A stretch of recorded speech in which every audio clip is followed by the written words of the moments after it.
महंगाई से तंग आवाम के लिए ठंडी हवा का झोंका। हुकूमत आवाम को घी, दालें, चीनी, चावल और आटा 10 से 25% सस्ता फराहम करेगी।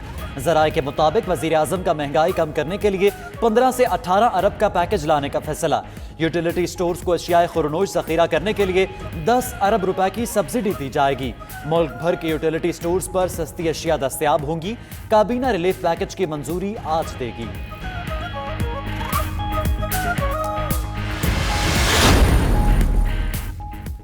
ईसीसी ने चीनी की बरामद पर पाबंदी लगा दी। वजारत खजाना के एलामिया के मुताबिक बरामद पर पाबंदी कीमतों को कंट्रोल करने के लिए लगाई गई। मुल्की जरूरियात के लिए वाफर चीनी मौजूद है। फिलहाल चीनी की दरामद की इजाजत नहीं दी जा रही। कीमतों को कंट्रोल के लिए हसास अशिया के निर्खों के माहाना, समाही और सालाना एडजस्टमेंट की जाएगी। रिकॉर्डिंग के तनाज़े में कानूनी कार्रवाई के लिए $10 लाख की मंजूरी।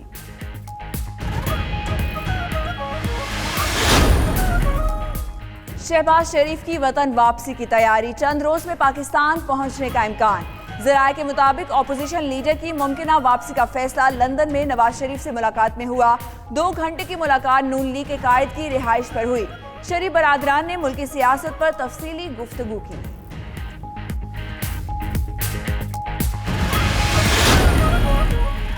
बिलावल भुट्टो को नैब में तलबी के नोटिस पर पीपल्स पार्टी मुतहरिक। सीनियर रहनुमाओं का मुशावरती इजलास आज इस्लामाबाद में तलब। बिलावल भुट्टो को नैब नोटिस पर रद्द-ए-अमल का फैसला किया जाएगा। पीपल्स पार्टी का हुकूमत मुखालिफ मुहिम भी तेज करने का फैसला। हम ख्याल जमातों के साथ राबितों के लिए कमेटी की तश्कील पर गौर।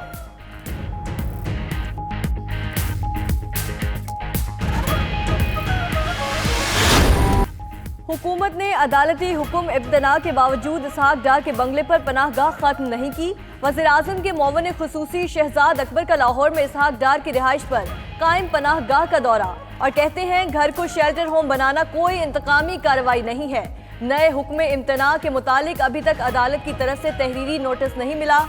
अभी तो मुसाफिर इस घर में रहेंगे, अगर अदालत जाना पड़ा तो जाएंगे।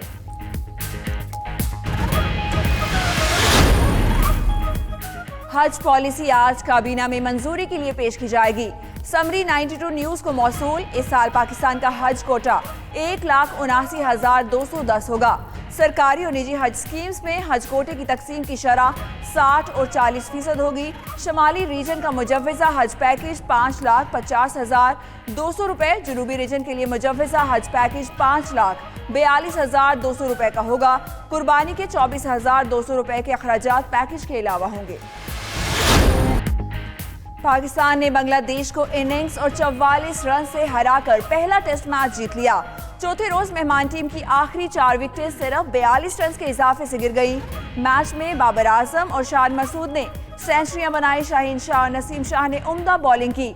नसीम शाह हैट्रिक करने वाले कम उम्र तरीन बॉलर बने और मैन ऑफ द मैच करार पाए।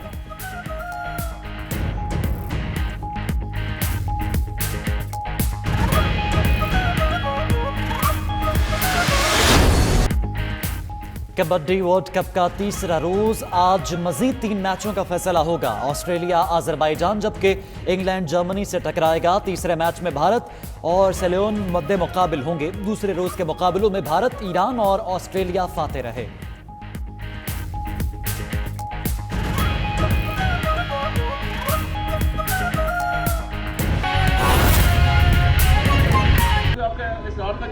देखें, हमने एक चीज़ उनको भी कही है। देखें, ये प्राइम मिनिस्टर का इख्तियार है, वो जिसको भी बनाएं, तो जो उनकी तरफ से कमेटी है, ज़ाहिर है हमें मिलना है उसको। लेकिन चूँकि एक भाम पैदा हो गया था अचानक, हमें तो पता ही नहीं था किसी चीज़ का, उस वजह से हमने ये एजिटेट किया था। और हमारे लिए जहांगीर तरीन भी काबिल एहतराम है और आज जो आए हैं वो भी काबिल एहतराम है। और उनकी तरफ से जो भी लोग आते हैं, और कमेटी के सरबराह आए थे, खटक साहब उस वक्त भी थे सरबराह, अब भी हैं, तो मैं समझता हूँ कि हमारे लिए ये काबिल एहतराम है और ये बात सेटल हुई है।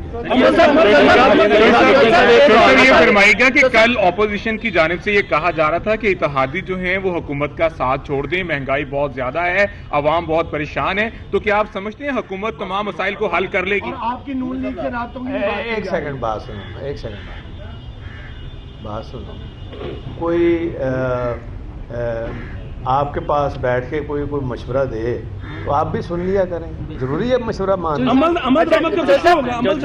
बेसिक मसला कौन सा था आपका जो सबसे बड़ा हडल था जो आज सारे हो गए, वो आपको ऐसा ऐसा बताते रहेंगे और जब इशू आएगा तो बताते रहेंगे और आपको ऐसी चीजें भी बताएंगे जो आज नई चीजें हमने डिस्कस की हैं और वो इंशाल्लाह आपके लिए खबर भी होगी और अच्छी खबर होगी आइंदा के लिए। चौधरी साहब एक सवाल, आपके तहफुजात में ये शामिल था। चौधरी शुजात हुसैन साहब जब उम्रे पे रवाना हुए तो उनकी एक स्टेटमेंट आई थी कि इमरान खान के इर्द गिर्द कुछ ऐसे लोग हैं जो उनके कान भरते हैं इत्तेहादियों के खिलाफ, वो फसाती हैं, फितना है। एक दो का नाम आप बता दें। बात तो सुने ना, पहले दुआ तो मंजूर हो रहने देना और उन्होंने दुआ करनी है। अभी वो जा रहे हैं मक्के शरीफ। आप मुस्लिम लीग काफ के जो तहफुजात थे उनमें एक बात ये भी शामिल थी कि जो तारिक बशीर चीमा साहब के हल्के के अवाम कुछ नहीं थे, वहाँ जो अफसरान तैनात कर दिए गए वो एंटी मुस्लिम लीग। बिल्कुल, अफसरों के बारे में कोई बात नहीं हुई। अच्छा, अफसरों के बारे में हमने कोई जिक्र नहीं किया। बात सुनो, 10 साल हमने शहबाज शरीफ साहब का दौर निकाला है तो अफसरों की वजह से निकाला है, वो अपनी कारकर्दगी के ऊपर निकाला है और हमारी जो हमने काम किए थे उसकी वजह से लोगों ने हमें दोबारा चुना है। तो वो कोई ऐसी बात नहीं, अफसर तो आज यहाँ हैं कल वहाँ हैं।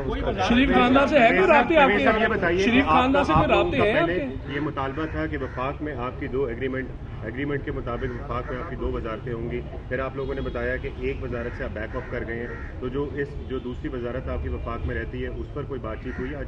यार वो कौन सी कोई बात है, वो तो पहले भी कह दिया था कि नहीं चाहिए, तो वो तो बात खत्म हो गई। और अब एक बात रह गई है, वो मैंने करवानी है इंशाल्लाह कि चीफ मिनिस्टर साहब से कि जो मैंने आपसे उस वक्त जो शहबाज शरीफ ने 10 साल काम नहीं किया, हमारी कॉलोनी जो है इधर लाहौर की और बाकी मुल्तान की और रावलपिंडी की जो रह गए थे प्लाट, वो मैंने दिलाने हैं। ये आपने याद कराना है इंशाल्लाह। चौधरी परवेज इलाही प्रेस कॉन्फ्रेंस कर रहे थे। चौधरी परवेज इलाही ने मीडिया से गुफ्तगू करते हुए कहा कि आपने याद दिलाना है, बाकी काम भी करवाने हैं, अफसरों के बारे में कोई बात नहीं हुई।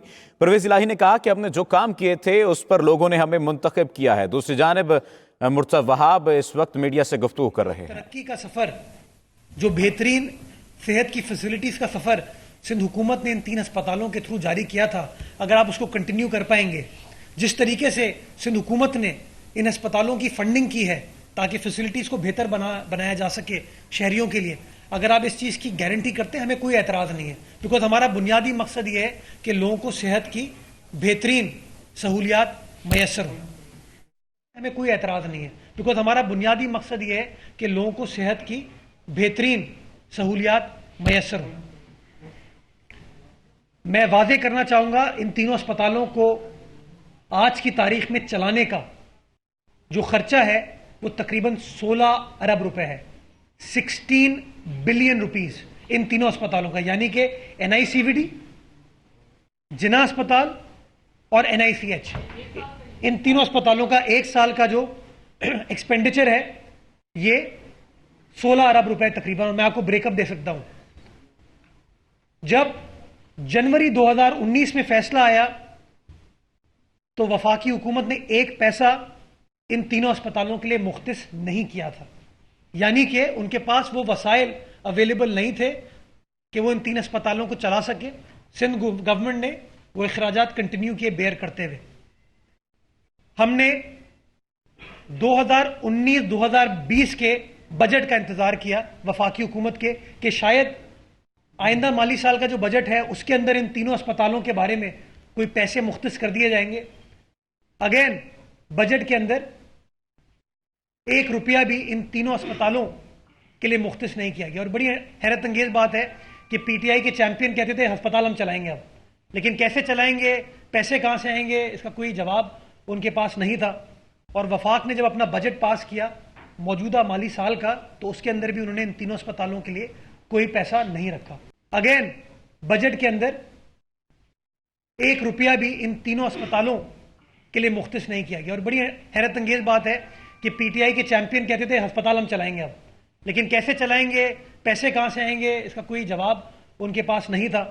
और वफाक ने जब अपना बजट पास किया मौजूदा माली साल का, तो उसके अंदर भी उन्होंने इन तीनों अस्पतालों के लिए कोई पैसा नहीं रखा।